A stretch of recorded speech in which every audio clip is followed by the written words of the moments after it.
America అధ్యక్షుడిగా ప్రమాణం చేసిన అనంతరం మాట్లాడిన డొనాల్డ్ ట్రంప్, హత్యాయత్నాలు జరిగిన దేవుడు నన్ను కాపాడాడు, అమెరికాను మళ్లీ గొప్ప దేశంగా రూపుదిద్దే అవకాశం కల్పించాడు, ఇక అమెరికాకు ఎదురవుతున్న సవాళ్లను చిత్తు చేస్తాం, సగర్వమైన సుసంపన్నమైన స్వేచ్ఛాయుత దేశాన్ని తీర్చిదిద్దడమే నా ప్రాధాన్యం. ఒక్క మాటలో చెప్పాలంటే అమెరికా ఫస్ట్ అనేది నా నినాదం.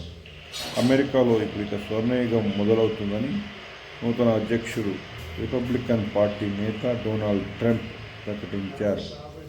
అగ్రరాజ్యం పేరు ప్రఖ్యాతులను నిలబెట్టేందుకు ప్రజలంతా ముందుకు రావాలని పిలుపునిచ్చారు. అక్రమ వలసలను అరికడదామని దేశ దక్షిణ సరిహద్దులో ఎమర్జెన్సీ విధిస్తామని ప్రకటించారు. ట్రంప్ సోమవారం మధ్యాహ్నం అమెరికా 47వ అధ్యక్షుడిగా ప్రమాణ స్వీకారం చేశారు. ఈ బాధ్యతను ఆయన స్వీకరించడం ఇది రెండోసారి. వాషింగ్టన్ డీసీ క్యాపిటల్ హిల్ భవనంలో అమెరికా సుప్రీంకోర్టు ప్రధాన న్యాయమూర్తి జస్టిస్ రాబర్ట్స్ ఆయనతో ప్రమాణం చేయించారు. తమ కుటుంబం బైబిల్ను 1861లో అమెరికా అధ్యక్షుడిగా అబ్రహాం లింకన్ ప్రమాణం చేసినప్పటి బైబిల్ను చేతపట్టుకుని ఆయన దీన్ని పూర్తి చేశారు. అనంతరం ప్రసంగించారు. ఇకపై అమెరికా అన్ని రంగాల్లో వర్ధిల్లుతుందని, ప్రపంచవ్యాప్తంగా మళ్లీ గౌరవం పొందుతుందని చెప్పారు. ఎవరూ తమను అలుసుగా తీసుకోలేరని, అందరికీ అసూయ కలిగించేలా ప్రస్థానం కొనసాగిస్తామని తెలిపారు. అమెరికా ఫస్ట్, అమెరికాయే ముందు అనేది నినాదంగా దేశాన్ని అగ్రస్థానం నిలబెడతామని ప్రతిజ్ఞ బూనారు.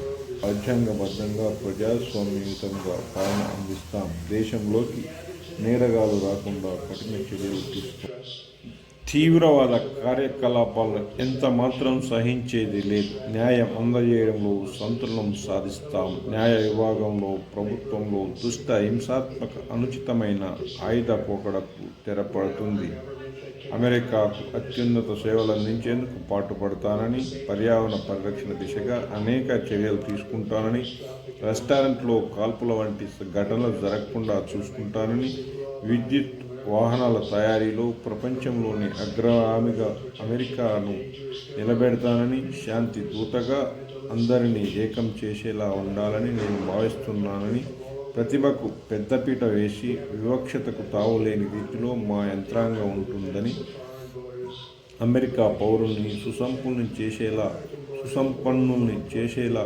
విదేశాలపై టారిఫ్ విధిస్తాం, అమెరికాలోకి ప్రమాదకరమైన నేరగాళ్లు చొరబడి ఆశ్రయం పొందేలా మునుపటి ప్రభుత్వం అవకాశం కల్పించింది, నాపై హత్యాయత్నాలు జరిగినా దేవుడు నన్ను కాపాడాడు, అమెరికాను మళ్లీ గొప్ప దేశంగా చేయడానికి అవకాశం కల్పించాడు అని ట్రంప్ చెప్పారు.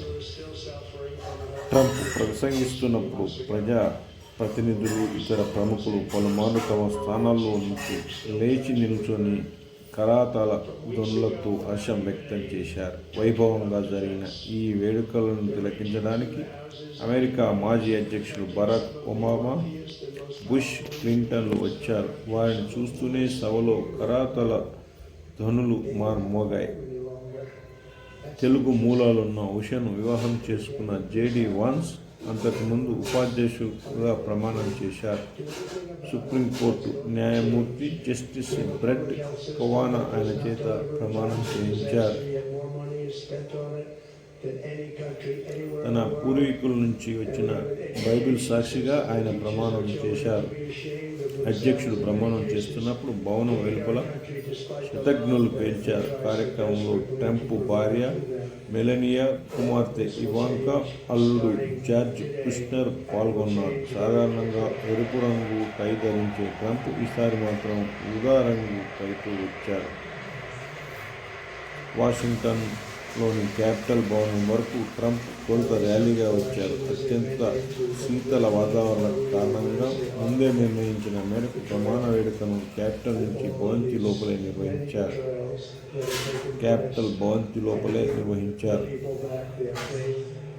అట్టహాసంగా జరిగే వేడుకను తిలకించడానికి పెద్ద సంఖ్యలో తరలివచ్చిన ట్రంప్ అభిమానులు చివరకు ప్రత్యక్ష ప్రసారంతో సరిపెట్టుకోవాల్సి వచ్చింది. ఒకరోజు ముందుగానే వాషింగ్టన్కు చేరుకున్న ట్రంప్ తొలుత ఓ చర్చిలో ప్రార్థనలో పాల్గొన్నారు. ఆ తర్వాత జో బైడెన్ దంపతులు ట్రంప్ దంపతులకు సాంప్రదాయం ప్రకారం తేనీటి విందు ఇచ్చారు. వాహనం దిగుతున్న ట్రంప్ను బైడెన్ స్వాగతిస్తూ వెల్కమ్ హోమ్ అని అన్నారు. తేనీటి విందు తర్వాత ట్రంప్, బైడెన్ తన అర్ధాంగులతో కలిసి క్యాపిటల్ భవన్కి చేరుకున్నారు. ట్రంప్నకు సాంప్రదాయబద్ధంగా లేఖ రాశారా అని విలేకరులు ప్రశ్నించగా అవునని బైడెన్ బదులిచ్చారు. దానిలో ఏముందని ప్రశ్నిస్తే అది తనకు ట్రంప్నకు మధ్యనున్న విషయమని అన్నారు. అంతకుముందు కమలా హారిస్ దంపతులు నూతన ఉపాధ్యక్షుడు జేడీ వాన్స్ దంపతులకు స్వాగతం పలికారు. దిగ్గజాల హాజరు. కార్యక్రమంలో వివిధ దేశాల నేతలు, భారత్ తరపున ప్రత్యేక దూతగా విదేశీ వ్యవహారాల మంత్రి జయశంకర్లతో పాటు Tesla, SpaceX chief Elon Musk, Amazon వ్యవస్థాపకుడు Jeff Bezos, Meta CEO Mark Zuckerberg, Apple CEO Tim Cook, TikTok CEO Shou Zi Chew, Google CEO Sundar Pichai, Reliance Industries అధినేత ముఖేష్ అంబానీ సహా పలువురు ప్రముఖులు పాల్గొన్నారు. చట్టసభ ఆమోదం లేకుండా జారీ చేయవచ్చు. కార్యనిర్వాహక ఆదేశం అధ్యక్షుడి చేతుల్లో చెండ శాసనం. అమెరికా అధ్యక్షుడిగా బాధ్యతలు చేపట్టిన డొనాల్డ్ ట్రంప్ అనేక కీలక అంశాలకు సంబంధించి తక్షణమే నిర్ణయాలు అమలు చేయాలని భావిస్తున్నారు. తొలి రోజే దాదాపు 100కు పైగా కార్యనిర్వాహక ఆదేశాల ఎగ్జిక్యూటివ్ ఆర్డర్లపై సంతకాలు చేయనున్నట్లు ప్రకటించారు.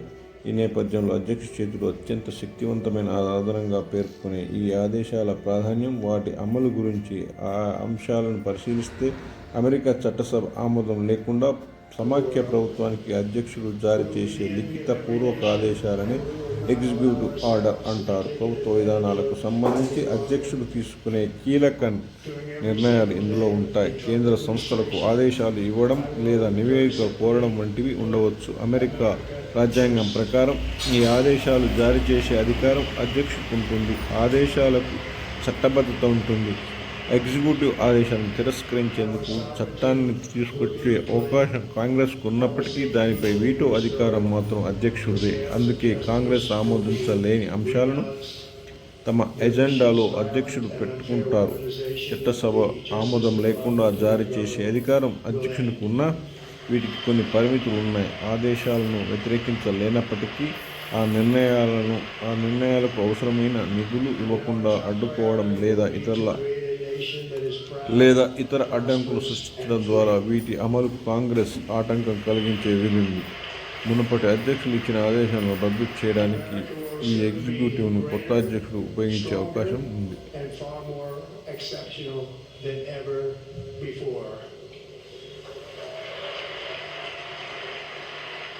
I return to the presidency confident and optimistic that we are at the start of a thrilling new era of national success.